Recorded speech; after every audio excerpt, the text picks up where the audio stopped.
Ici Moscou, les Français parlent au français, les francophones parlent aux francophones. Bienvenue dans votre émission politique préférée en direct sur RT en français.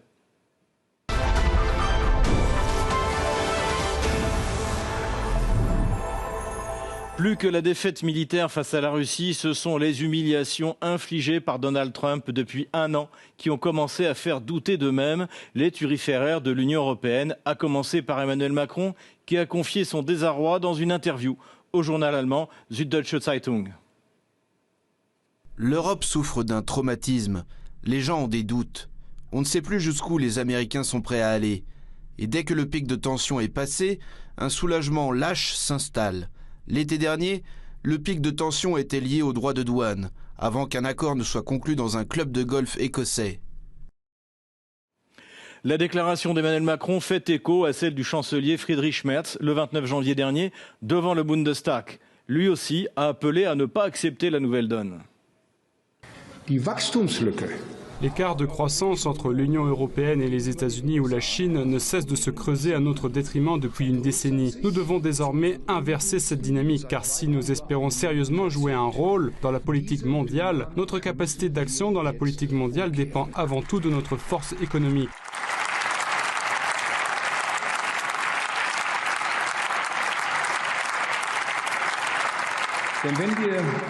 Mais nous avons nous-mêmes bloqué cette force. Nous pouvons et devons donc maintenant lever ces blocages. Et nous sommes déjà en train de le faire, chers collègues.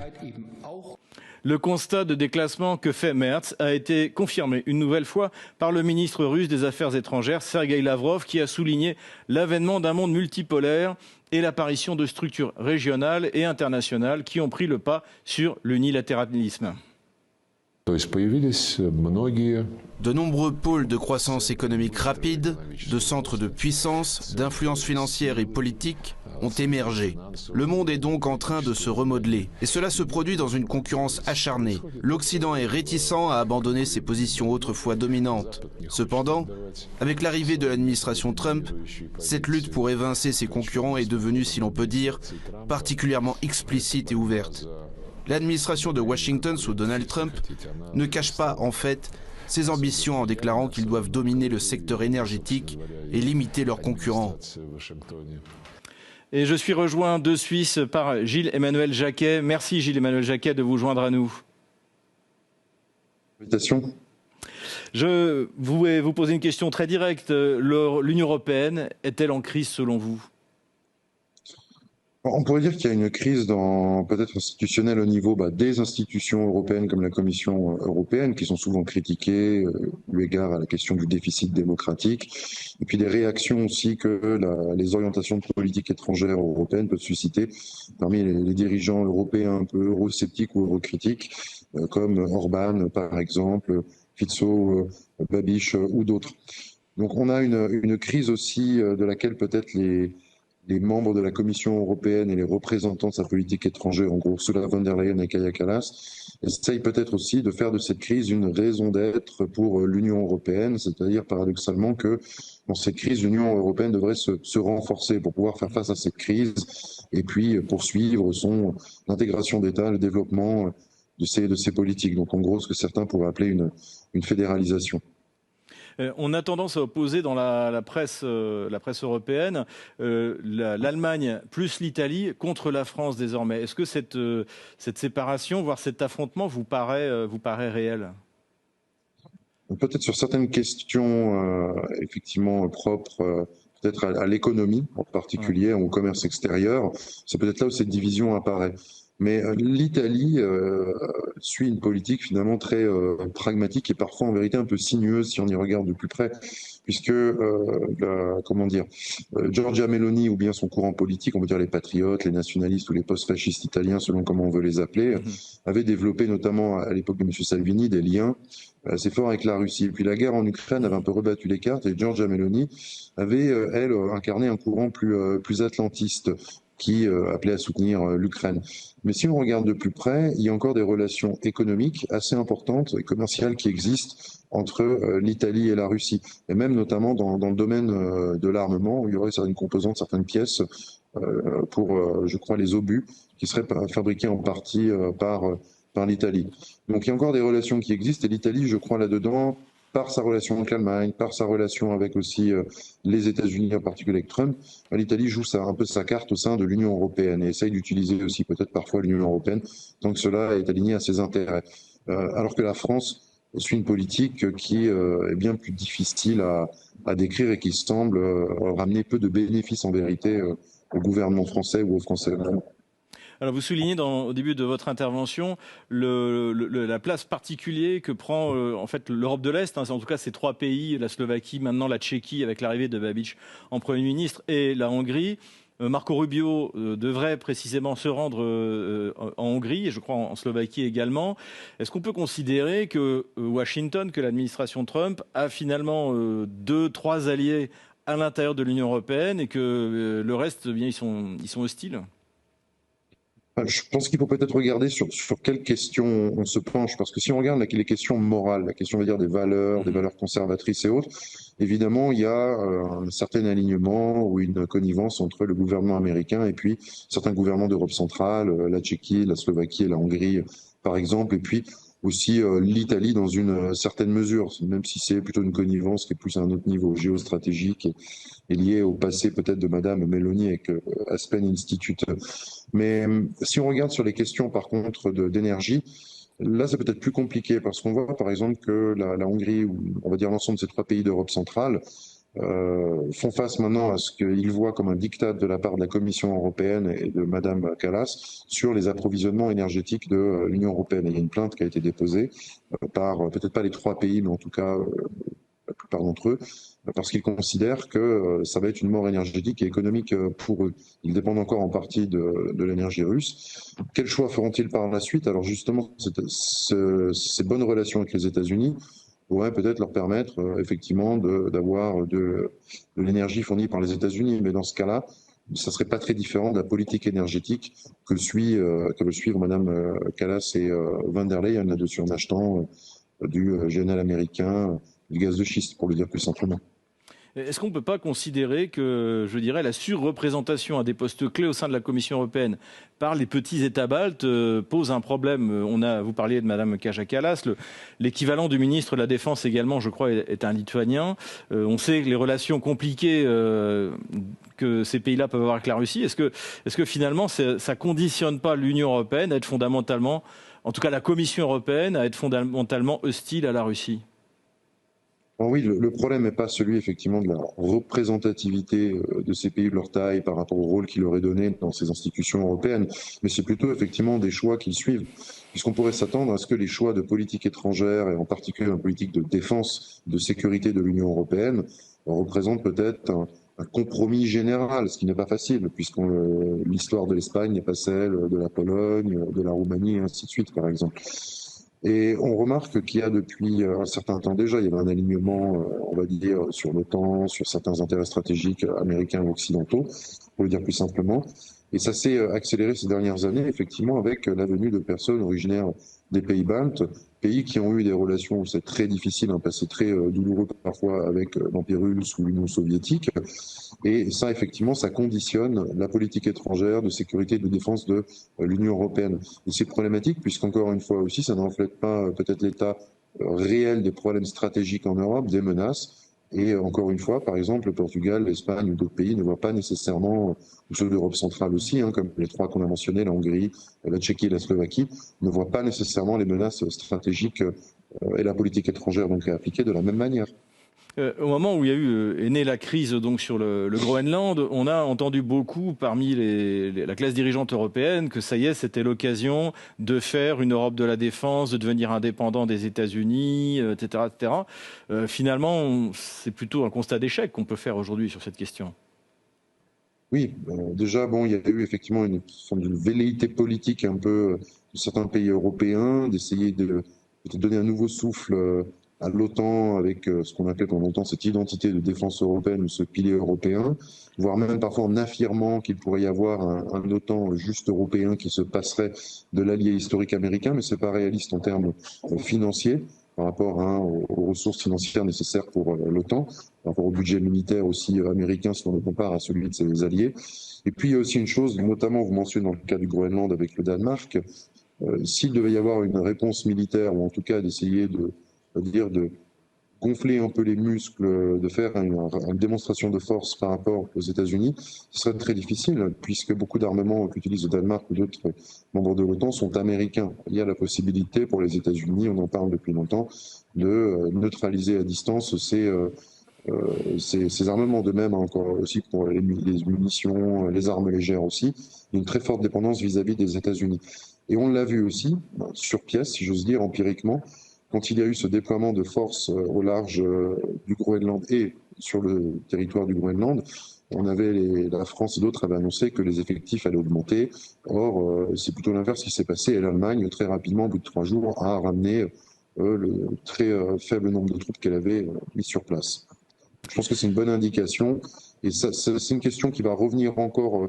Je pense cette idée d'une OTAN avec un pilier de défense européen plus affirmé, à mesure que certains États européens vont se rendre compte qu'ils ne peuvent plus compter nécessairement sur les États-Unis, que leurs intérêts ne sont plus alignés ou leurs visions stratégiques ne sont plus alignées.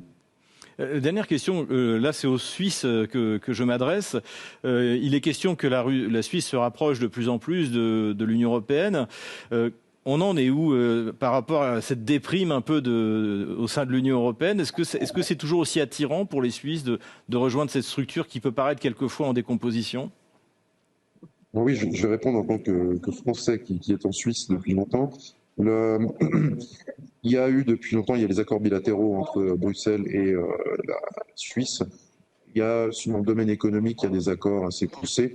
Et justement, les dernières discussions portent sur, pas seulement en fait des aspects économiques et commerciaux, mais aussi ce qui vient des milieux plus souverainistes de partis communistes, c'est des craintes quant au fait que ces accords, de manière cachée, eh bien, amèneraient en fait une autorité des juges européens sur bien des entreprises suisses, des citoyens suisses, des autorités suisses. Donc ça, c'est une crainte, notamment eu égard à la vision traditionnelle d'une neutralité, certains pourraient voir stricte, et de textes anciens qui disaient que aucun juge étranger n'aurait pouvoir ou autorité sur les vallées qui ont fait ce pacte et qui sont devenus la Suisse. Donc il y a une crainte aussi, de manière plus générale depuis longtemps, qu'une adhésion à l'Union européenne amènerait à une fin de la démocratie directe, de la démocratie de référendum, de toutes ces consultations qu'on a en Suisse, de ces votations au niveau locaux comme au niveau fédéral. Donc ça ne serait pas rien, puisqu'on voit aussi que dans l'Union européenne, maintenant il y a un débat depuis plusieurs, au moins 20 ans, sur la question du déficit démocratique, puisqu'il n'est pas inutile de le rappeler, l'exécutif européen, la Commission européenne et puis les autres commissaires ne sont pas élus, donc ils sont nommés.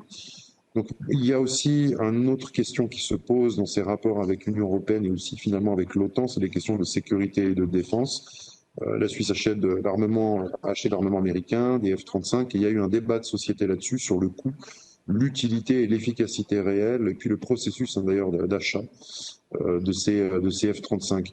Donc on va dire, il y a un débat politique qui est là maintenant depuis longtemps en Suisse, un débat de fond sur l'avenir de la neutralité, puisque la neutralité n'a pas non plus à travers l'histoire suisse une définition unique.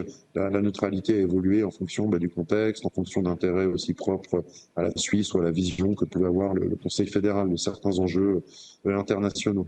Mais il se trouve qu'avec le Conseil fédéral actuel, et en particulier avec M. Ignacio Cassis, il y a eu un rapprochement très fort quand même avec, on pourrait dire, les pays occidentaux, les États-Unis, ou en tout cas une vision des enjeux stratégiques, notamment continentaux, en lien avec le conflit en Ukraine, en lien avec le conflit israélo-palestinien. Donc on a l'impression qu'il y a une forme d'alignement et que la Suisse n'a plus nécessairement cette voie un peu unique, parce qu'il faut rappeler que la Suisse joue un rôle, grâce à sa neutralité, dans la question de médiation. Il y a beaucoup d'organismes de médiation, comme le Centre de dialogue humanitaire, qui était intervenu dans l'accord sur le blé de la mer Noire, par exemple. Et pour conclure là-dessus, le Comité international de la Croix-Rouge, il y a quelques années, avait rappelé, de manière un peu diplomatique, mais quand même très claire, que c'était la neutralité de la Suisse qui conditionnait aussi l'action du CICR sur le terrain et donc sa crédibilité. Et ça, c'est un problème qui a été soulevé par le colonel Beau, par Jean-Daniel Ruche et d'autres diplomates suisses, comme Georges Martin aussi. C'est la question de cette neutralité. Sans cette neutralité, la Suisse n'est plus vue comme un médiateur crédible. Et ça peut impacter la place financière suisse, la vision de la Suisse dans le monde. Et comme le rappelait le colonel Beau, aussi l'activité sur le terrain, par exemple de militaires suisses, de médiateurs suisses ou d'humanitaires suisses. Alors à la fin de cette semaine se tiendra la conférence sur la sécurité à Munich. La Russie n'y sera pas présente. Pourtant, il y a 19 ans, le président Vladimir Poutine y avait dressé un constat sans appel sur la nécessité de reconstruire le système international sur des bases plus justes. Souvenez-vous. Je suis convaincu que nous sommes arrivés à ce tournant où nous devons réfléchir sérieusement à toute l'architecture de la sécurité mondiale. Je suis convaincu que le seul mécanisme de décision sur l'emploi de la force militaire, comme dernier recours, ne peut être que la Charte des Nations Unies. À cet égard, soit je n'ai pas compris ce que vient de dire notre collègue, le ministre italien de la Défense, soit il s'est mal exprimé. En tout cas, j'ai entendu dire que l'emploi de la force ne pouvait être considéré comme légitime que si la décision était prise par l'OTAN, l'Union européenne ou l'ONU. S'il le pense vraiment, alors nous avons des points de vue différents. Ou alors j'ai mal entendu. On ne peut considérer l'emploi de la force comme légitime que si la décision est prise dans le cadre et sur la base des décisions de l'ONU. Vladimir Poutine annonçait finalement il y a 19 ans l'effondrement du système de domination occidentale. Mais il y a un an, un autre coup a été porté contre l'Union européenne en provenance de l'Ouest. Le tout nouveau vice-président, J.D. Vance, avait mis le régime de Bruxelles face à sa réalité, celle d'un système répressif sur le point de s'effondrer. La menace qui me préoccupe le plus quant à l'Europe, ce n'est pas la Russie, ni la Chine, ni aucun autre acteur extérieur. Ce qui m'inquiète, c'est la menace venant de l'intérieur. C'est l'abandon par l'Europe de certaines de ses valeurs les plus fondamentales qu'elle partage avec les États-Unis. Je suis donc venu ici aujourd'hui, non seulement avec un constat, mais aussi avec une offre. Tandis que l'administration Biden semblait vouloir à tout prix faire taire les personnes qui exprimaient leurs opinions, l'administration Trump fera exactement le contraire. Et j'espère que nous pourrons travailler ensemble sur ce point. Il y a un nouveau maître à bord à Washington et sous la direction de Donald Trump, nous pouvons ne pas partager vos opinions, mais nous nous battrons pour défendre votre droit de les exprimer publiquement, que vous soyez d'accord ou non. Cela vaut au vice-président américain une large hostilité au sein de la classe dirigeante européenne, ainsi qu'Kaja Kallas a approuvé le fait qu'il ait été hué lors de l'ouverture des Jeux Olympiques d'hiver en Italie. En effet, nous avons entendu de nombreux propos peu sympathiques de la part des États-Unis à l'égard de l'Europe. Et bien sûr, notre public a aussi sa fierté, une fierté européenne, et cela se fait sentir. Et nous sommes rejoints par Édouard Husson, que je salue. Bonsoir Édouard Husson, merci d'être là avec nous. Bonsoir Xavier. Alors, 19 ans après, Vladimir Poutine avait prévenu, il n'a pas été écouté. Il y a un an, on a eu J.D. Vance, lui aussi, qui est arrivé avec un discours très dur vis-à-vis de l'Union européenne. Est-ce que, finalement, c'est la fin d'un cycle, en fait ? Oui, j'espère qu'il ne faudra pas 18 ans pour que le discours de J.D. Vance devienne réalité. Effectivement, ça serait embêtant. Ça nous mènerait... Enfin bon, vous ferez sans doute encore une mission dans 18 ans, mais on espère qu'on aura des choses plus positives à dire. Mais non, plus sérieusement, je pense qu'effectivement, il y a eu une période qui a été une période en fait d'euphorie de l'Union européenne sous sa forme, on va dire, fédéraliste, où l'idée qu'on était en train de construire un ensemble qui allait tout changer, qui allait abolir les nations, et puis sont venues les résistances. Alors les résistances, ça a été le Brexit, ça a été la crise des Gilets jaunes en France, ça a été, je donne quelques exemples, la réélection d'Orban en 2022, et là on a vu tout d'un coup ce système qui se disait tellement ouvert, on l'a vu se refermer et vouloir exercer la censure. Ça a été évident à l'époque du Covid, et je pense que vous avez raison, c'est une crispation très forte. D'ailleurs, vous êtes bien ou mal placé, je ne sais pas, pour savoir que l'Union européenne est prête à tout contre des individus. Et on citait le nom de Jacques Beau tout à l'heure.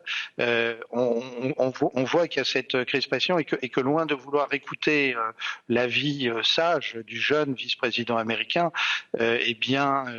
au contraire, on l'a conspué. D'ailleurs, sans être complotiste, demandons-nous si les sifflets à Milan étaient totalement spontanés. Je pense que c'est une grave erreur parce que on est incapable de s'opposer à ce qui est tout à fait détestable dans l'administration Trump, par exemple la volonté de s'emparer du Groenland, mais en revanche on va refuser ce qui est plus positif dans cette administration, c'est-à-dire la défense des libertés. On a là tout le paradoxe de l'Union européenne actuelle. Gilles-Emmanuel Jacquet, en ce moment il y a des discussions au sein de l'administration américaine pour potentiellement prendre des sanctions assez fortes, assez graves contre des membres des administrations de l'Union européenne qui prendraient des décisions qui nuisent à la liberté d'expression. Et donc on a vraiment cet affrontement de valeurs qui est décrit par J.D. Vance et qui vient d'être évoqué par Édouard Husson. Oui, tout à fait. Et puis il y a beaucoup de déclarations de part et d'autre qui l'illustrent toujours plus.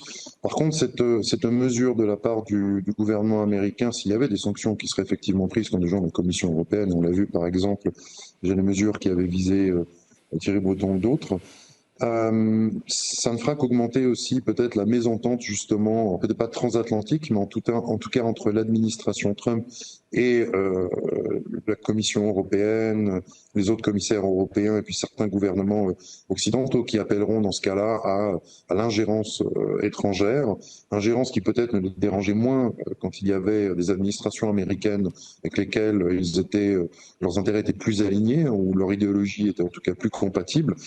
Et donc, on risque d'entendre des appels à se prémunir contre les ingérences américaines et puis aussi par là même à donc peut-être renforcer encore une fois l'aspect politique, l'intégration politique, d'aucuns appelleraient la fédéralisation de l'Union européenne, les politiques aussi de défense, par exemple, encore une fois, en renforçant cette identité de défense européenne, ce pilier européen dans le temps, ou peut-être, mais là j'aurais de forts doutes, à créer une organisation, une défense européenne alternative à l'OTAN, mais ce qui ne risque pas d'arriver à mon avis.